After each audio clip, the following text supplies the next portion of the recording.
السلام علیکم، څنګه یې مینوالو؟ خیر تاسو خیرونه دي؟ دلته د اختر په ورځ ماښام کې داسې درز دروز و مې که څه مې دماکې کېږي.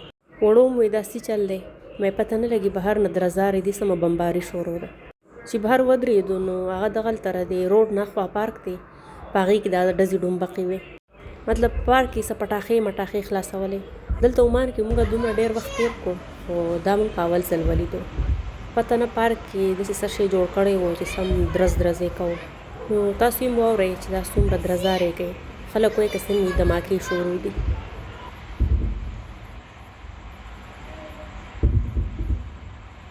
نو تاسو ته ما ویلي وو چې د دې ویډیو به زه تاسو سره سبا شیر کوم. دلته مې ښه ډېره غوښه راواخیسته، مطلب دوی راته کټ کړه او غوښه مې اول وینځله مې چې اینې مینې او سخاولي ماولې ترې لرې شي. بیا مې ټوکرۍ کې واچوله مې چې بس ترې اوبه هم لرې شي. وګورئ انځلو نه مخکې دا څنګه وه او انځلو نه بعد د دې دا رنګ څنګه شو.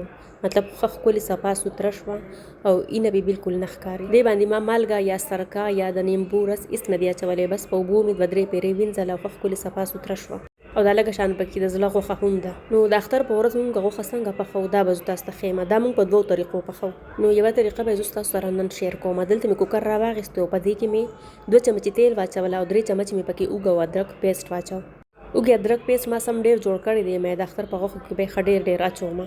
خیر دلته غوښه هم ډېره ده نو دې وجې نه مې ورته اوږه او ادرک هم ښه ډېر ور واچول. اوس به پکې یوه غټه غوټه د پیازو واچو او چې کله دا داسې معمولي شان سره شي نو بیا به ورته غوښه ور واچوو. مونږ پښتانه غوښې همداسې پخوو د اختر په ورځ. د هر چا خپلې طریقې خو زموږ کره بس هم په دې طریقه د اختر غوښې پخېږي.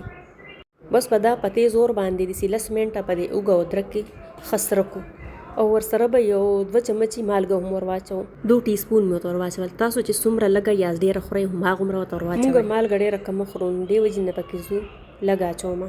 په هر اختر کې که زمونږ چیلې یا غټ څاروي وي نو زه چې غوښه سره کومه نو هغه هم په داسې طریقه باندې سره کومه او دې ته مونږ تکې وایو. یو خو هغه په سکرو چې پخې شي هغه تکې وي او یو په دې کوکر کې چې پخېږي هغه تکې وي. مطلب دې ته مونږ د کوکر تکې وایو.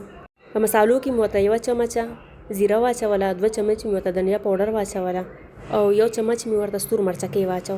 دې نه بعد به پکې 2 ټماټر واچو. مرګرو په دې غوښه کې مونږ ډېر زیاتې مالګې مسالې نه اچو.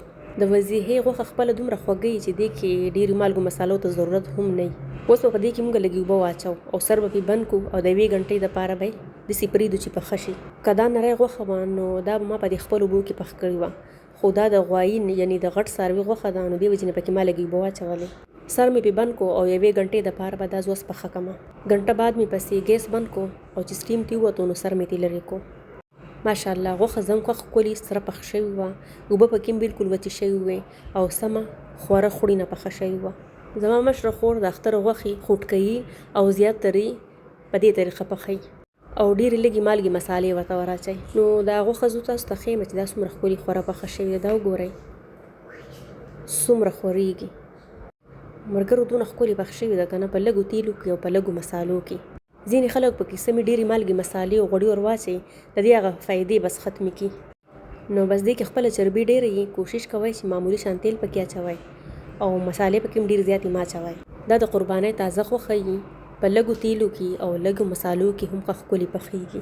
ملګرو دا غوښه تاسو چای سره هم خوړی شئ او روټۍ سره هم خوړی شئ. نو موږ پښتانه غوښې په داسې طریقې پخوو. که ستاسو زموږ طریقه خوښه شوي نو په دې خبره زموږ چینل هم لایک کړئ، هم یې سبسکرایب کړئ او هم یې خپلو خپلوانو سره شیر کړئ چې هغوی ترې نه هم خوندونه واخلي.